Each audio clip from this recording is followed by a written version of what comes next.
Evan Clark sat quietly in the lawyer's office as the will was read, trying not to react when his older brother, Mark, burst into loud laughter. Mark leaned back in the chair and said, "All that time taking care of Dad, and you get a useless farm covered in weeds." Evan didn't answer, though his hands tightened slightly on his knees. The lawyer, Mr. Grant, cleared his throat and opened a second envelope that their father had instructed him to read last. When he spoke again, the room fell completely silent. "Evan," he said slowly, "the land you inherited sits on a newly confirmed mineral deposit worth tens of millions." Mark's face froze as Mr. Grant added, "Your father left it to you alone as his final message. Never underestimate what looks small." From that moment on, the balance inside the Clark family shifted like a mountain turning in silence. Evan, now 32, lived far from Denver in a quiet wooden cabin near the Arkansas River Valley. Every dawn, he stepped outside to watch the snow-tipped peaks glow under the first touch of sunlight, feeling the cold air rise from the pines. He always whispered, "Mom, I hope you can see this," as the light spilled across the sky. He chose this peaceful life to escape the noise that once clung to him in the city. "I just need somewhere my heart can breathe," he often told himself. In that valley, far from wealth and pressure, he finally felt alive. Evan worked at a small campground near Cottonwood Lake, where his days were simple and quiet. He checked hiking trails, repaired fences, and picked up litter left after busy weekends. Sometimes children laughed across the lake, and those sounds softened the heaviness he carried from the past. When his coworkers asked why he preferred working alone, he would smile and say, "Peace suits me better than crowds." After work, he returned to his cabin to tend a tiny garden of vegetables and flowers his mother once loved. Each evening, he sat on his porch watching the valley turn gold under the setting sun, whispering, "This is home." 10 years earlier, Evan's life had been completely different. He lived in a large Denver home with his parents and brother, surrounded by luxury that never felt natural to him. His father, William Clark, was the respected founder of Clark Minerals, a powerful mining company known across Colorado. People admired William for his strength, discipline, and vision, but Evan remembered something different about him: quiet eyes that hid both love and distance. "Good job," his father would say with a small nod whenever Evan handled a task well. And although the words were few, they meant everything to him. When Evan was 24, tragedy shattered the family. His mother passed away after a long illness, and the once warm house became cold and hollow. His father tried to stay strong, but Evan saw him fading a little each day as grief carved silent lines into his face. One night, William said quietly, "I can't stay here anymore. Everything reminds me of her." Soon after, he moved to a villa in Evergreen, a place he once shared with Evan's mother. Unable to bear the memories in Denver, Evan left too, seeking a quiet place where the past could not choke him each morning. Evan built a new routine in the quiet town of Buena Vista, far from the noise of Denver's business world. In the evenings, he repaired old items that belonged to his mother, gently restoring her music box or smoothing the worn edges of her wooden rocking chair. "You kept us together, Mom," he whispered each time the music box played. Those small repairs made him feel connected to the love he once knew. Every touch brought back her stories about Colorado's mountains and the strength hidden in their silence. Through those memories, he found a sense of peace he didn't know he needed. Every weekend, Evan drove his old pickup truck from Buena Vista to Evergreen to visit his father. The long road curved between meadows and rocky slopes, carrying him through memories he tried to balance with gratitude. He always brought freshly baked bread and a toolbox because his father refused to hire strangers for household repairs. "I'm fine," William would say stubbornly, even when his hands trembled. Evan would only smile and reply softly, "Let me help, Dad." Their conversations were short, but the silence between them carried a quiet affection neither man could put into words. Sometimes William sat in his study for hours, the warm lamp shining on old mining maps spread across the desk. Evan would see him staring out the window toward Evergreen Lake, his expression heavy with memories. "Dad, you okay?" Evan asked one evening. William didn't answer immediately but finally said, "Some things get harder to carry with age." Evan understood without pressing for more. They ended their night sitting on the porch with steaming cups of tea, watching the lake glimmer under the fading light, sharing a peaceful moment that felt more meaningful than any conversation. When winter arrived, the air around Evergreen turned crisp and sharp. One morning, Evan woke early and noticed something was wrong. The house was too silent, missing the familiar sound of his father moving around. His heart raced as he hurried upstairs and pushed open William's bedroom door. There he found his father lying peacefully, one hand resting on an old family photo. "Dad," Evan whispered, though he already knew the truth. He knelt beside the bed, gripping his father's cold hand, and felt a grief so deep it seemed to steal the air from the room. Evan made the necessary calls with a steady voice, though his heart felt cracked open. He contacted the hospital, the funeral home, and loyal friends who had worked with his father for decades. When he phoned his brother Mark, the line stayed silent for a moment before Mark finally said, "I'll come when I can." Evan didn't respond to the cold tone. He simply ended the call and continued arranging everything alone. At the funeral, townspeople and old employees gathered to honor William, sharing stories of the man who had shaped Colorado's mining history. Evan listened quietly, wishing only for one more evening on the porch with his father. Mark finally arrived near the end of the funeral service, stepping out of a sleek black car with an expression Evan couldn't read. He walked to the casket, bowed politely, and whispered, "Sorry I'm late," though his tone felt more like an excuse than grief. Evan simply nodded, not trusting himself to speak. After the burial, people approached Evan with condolences while Mark stayed on the edges, checking his phone. "You handled everything well," an old engineer told Evan, patting his shoulder warmly. But those words only deepened the quiet ache inside him, because he wished his father could hear them too. A week later, the two brothers sat in the lawyer's office for the reading of the will. Mr. Grant read the first part slowly, announcing that Mark would inherit full control of Clark Minerals and all related assets. Mark sat taller in his chair and whispered, "Of course," as if victory had always belonged to him. Evan remained silent, knowing his father's choices were never random. When Mr. Grant read that Evan would receive the old Clark farm near Royal Gorge, Mark burst into laughter, saying, "You spent a whole year caring for Dad and got a field of rocks." Evan lowered his gaze but kept his calm, waiting for the rest. Then Mr. Grant opened the second envelope, and the atmosphere tightened like a drawn bow. "Your father signed exploration rights 10 years ago," he said, looking straight at Evan. "A major company confirmed rare minerals beneath Clark Farm and offered $75 million for extraction rights plus future royalties." Mark's laughter died instantly, replaced by disbelief. "That can't be real," he muttered, gripping the armrests. Evan felt the breath leave his chest as Mr. Grant added gently, "Your father chose you for this. He believed you would understand the true value of what looks small." The room fell completely silent. Evan left the building in a daze, feeling Denver's winter wind sting his face as he tried to understand what had just happened. Mark walked beside him, silent and tense, as though searching for the right words. "If you think this changes anything," Mark began, but Evan cut him off softly. "It's not a competition, Mark. Dad made his choice." Mark stepped back, anger tightening his jaw. "You think you deserved this," he snapped. Evan looked toward the snowy street and replied, "I think Dad trusted us both for different reasons." He walked away before Mark could answer. Back in Buena Vista, Evan sat inside his cabin, the contract from Silver Ridge Mining resting on the table. When the company representative arrived, he explained everything patiently, showing maps, reports, and projected values. Evan asked question after question, needing to be sure this wasn't a dream. After a long silence, he finally said, "I'll sign, but I want the land handled with respect." The representative nodded gratefully and replied, "Your father said you would say something like that." Hearing those words made Evan's chest tighten, as though William were still guiding him from beyond. The money arrived a month later, and Evan stared at the number on his bank screen, shaking slightly. He didn't rush to change anything. He kept his old pickup truck and still lived in the log cabin surrounded by pine trees. "I don't want to lose myself," he whispered while standing on his porch one quiet morning. Instead of chasing a grand life, he formed the Clark Foundation to support young people in mountain communities. He remembered his father saying, "Money is a tool. Use it well." Meanwhile, Mark took full control of Clark Minerals, eager to prove himself as a powerful leader.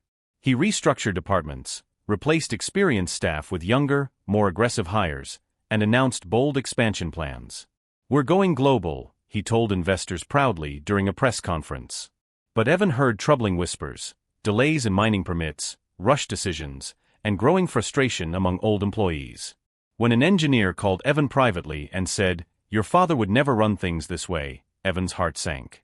He hoped Mark would slow down before it was too late. By summer, Rumors turned into reality as Clark Minerals began losing contracts and investor confidence. Reports of environmental violations hit the news, shaking the company's once strong reputation. Mark dismissed the concerns publicly, insisting, "This is a temporary setback," but his voice lacked conviction. Evan visited the Evergreen Villa and sat in his father's old study, staring at the family photo William always kept on his desk.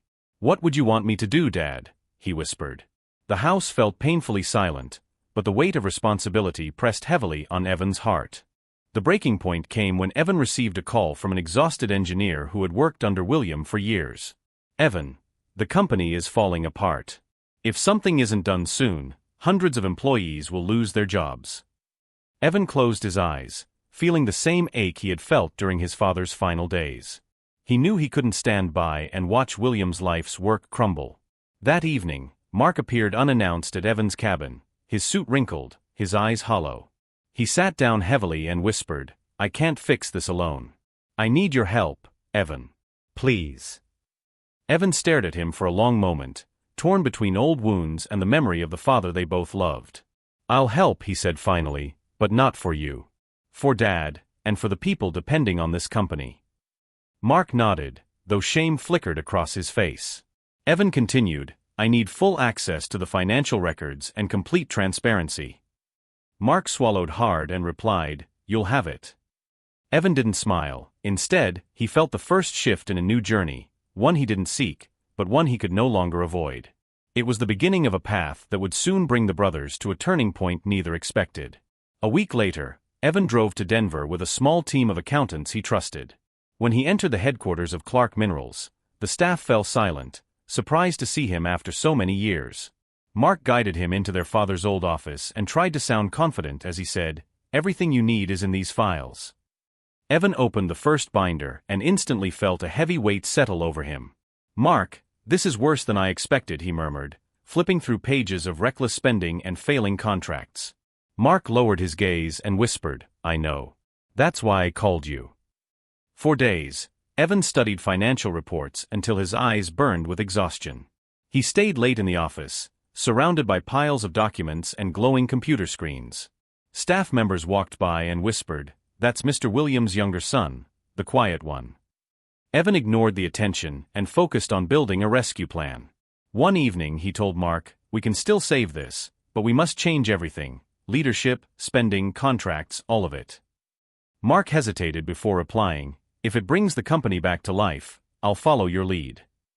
Evan immediately met with old engineers and managers who had left when Mark took over. Some entered the room with hesitation, unsure if they were truly welcome. Evan stood, shook each hand, and said, "Clark Minerals needs your experience. My father trusted you, and so do I." The room softened as several people exchanged emotional glances. "If you're rebuilding this company with integrity," one engineer said, "then we're with you." It was the first spark of hope the company had seen in months. With renewed momentum, Evan presented a restructuring plan to the board. He spoke calmly but firmly, saying, "We must restore our core operations and rebuild trust through transparency." Some board members looked uneasy, while others nodded in relief. When Mark stood beside him and said, "I support Evan's plan fully," gasps spread across the room. It was the first time the brothers had stood on the same side since their father died. Evan felt a quiet warmth in his chest, sensing a fragile but real shift taking place. The next months were filled with long days and difficult decisions. Evan canceled failing projects overseas and redirected resources into safer domestic mines. He implemented strict environmental standards, knowing it was the only way to restore the company's image. "We're doing this the right way," he told the workers during a site visit. They nodded proudly, grateful for leadership that finally felt steady again. Slowly, financial reports showed the first signs of recovery.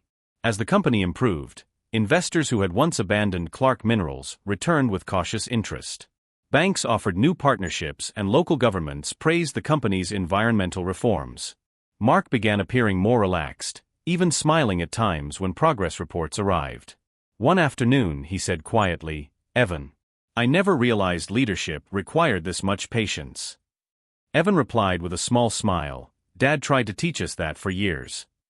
For a brief moment, they felt like brothers again. But as Clark Minerals returned to profit, the spotlight shifted dramatically. Media outlets praised Evan, calling him the quiet architect of the company's rebirth. Evan didn't chase attention, but he couldn't stop the press from highlighting his leadership. Mark watched these interviews from a distance, and jealousy began to creep into his expression again. When a reporter said on national television, "Without Evan Clark, this company would have collapsed," Mark's jaw tightened. The old gap between the brothers slowly reopened. One morning, Evan received an internal email that shocked him. His operational authority had been temporarily suspended, leaving him with only a symbolic advisory role. The document carried Mark's signature along with several board members Evan once trusted. Evan stared at the message in silence, feeling a cold disappointment settle over him. Why would he do this now, he murmured, knowing the answer but hating it. Mark had returned to the same pride that had once destroyed the company. That evening, Evan sat alone in his Buena Vista cabin, watching the sunset sink behind the mountains. He whispered, "Dad." I tried, remembering the quiet strength William had given him through the years. But Evan wasn't defeated. He had anticipated this possibility long before the rescue began. He reached for a small folder locked inside his desk drawer, documents drafted with Mr. Grant before he invested his money. "If Mark turns this into a fight," Evan said softly, "I will protect the legacy you built." His father's words echoed in his heart. Honor must be preserved.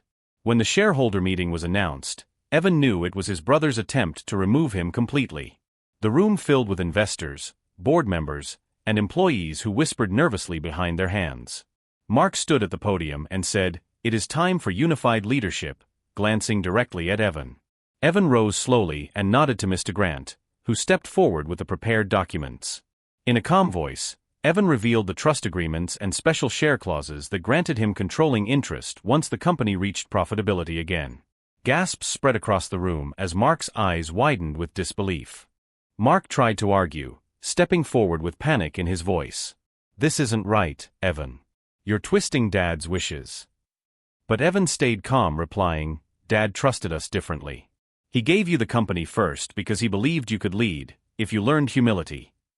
The board murmured as Evan continued, "And he trusted me to protect what he built if pride ever threatened it." The room fell silent, heavy with a truth no one could deny. Mark lowered his eyes, unable to find a single word in his defense. When the vote was held, more than half the shareholders sided with Evan. Some stood and said openly, "Your father would be proud of what you've done for this company." Others nodded firmly, casting their votes without hesitation. Mark watched helplessly as the decision became final. Evan approached him afterward and said gently, "I'm not taking this from you out of revenge. I'm doing what Dad taught us." Mark turned away, shoulders trembling, unable to meet his brother's gaze. Over the next weeks, Mark struggled under the weight of his defeat. His reputation suffered after the failed restructuring attempt, and an ill-advised deal with a private investment group put him under legal pressure. Evan tried to help quietly, but Mark refused every offer, saying bitterly, "I don't need your charity." Eventually, his remaining shares were seized to cover legal debt, and Evan was forced to purchase them to protect the company. When the transaction was complete, Evan became the sole owner of Clark Minerals. He felt no triumph, only a deep sadness for what his brother had lost.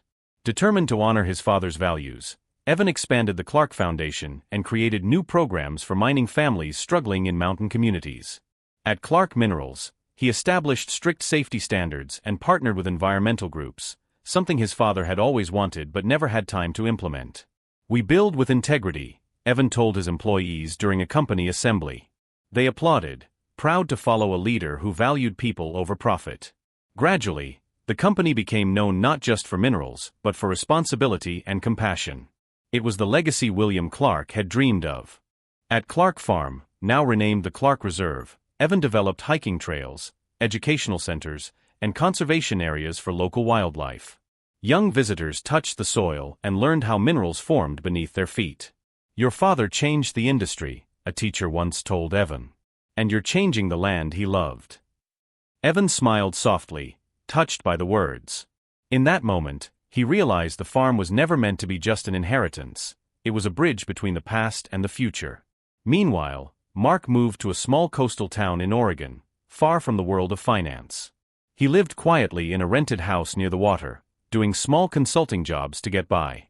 Neighbors said he rarely smiled and often walked alone by the shoreline at sunset. One old acquaintance told Evan, "He looks like a man carrying too many regrets." Evan listened with a heavy heart, wishing things could have been different. Despite everything, Mark was still his brother. One autumn morning, Evan sat in his Denver office, sorting through old files from his father's study. Under a stack of dusty papers, he found a sealed brown envelope with his name written in William's handwriting. Inside was a letter filled with wisdom and love. His father wrote, "I trusted you with the quiet tests, the ones that shape character. You were always stronger than you believed." Evan read the letter twice, tears forming quietly in his eyes. It was the message he had waited his whole life to hear. That evening, Evan mailed a copy of the old family photo to Mark with a simple note. "We were brothers before business. We can be brothers again if you ever choose to come home." He didn't expect an answer, but he hoped it might plant a seed of healing. Days passed, then weeks, and still there was no reply. But Evan didn't lose hope. He knew forgiveness took time, especially for someone who had lost everything. As spring returned to the mountains, Evan continued leading Clark Minerals with steady hands and a quiet heart. Employees flourished, new scholarships were awarded, and the company became a model of ethical mining across the state. Reporters asked him during an interview, "What do you think is your greatest achievement?" Evan smiled gently and answered, "Not saving a company, living in a way my father would be proud of." Those words echoed across the newsroom, humble yet powerful. He had not only protected his father's legacy but reshaped it for the future. One warm afternoon, Evan stood at the edge of Evergreen Lake, where sunlight glittered across the water like broken glass made of gold. He closed his eyes, hearing the wind move through the pines the same way it had when he was a boy. "I understand now, Dad," he whispered, feeling a peace settle deep in his chest. Legacy wasn't wealth or power, it was character, choices, and the courage to stay true when everything else fell apart. As he walked back toward his truck, the mountains glowed softly behind him, standing tall like guardians of the past. Evan smiled, knowing he had carried his father's lessons to the very end, and that the quiet strength he lived with would echo long after him. If you enjoyed this story, don't forget to like the video, subscribe to the channel, and tell me your thoughts in the comments below. I love reading your reactions.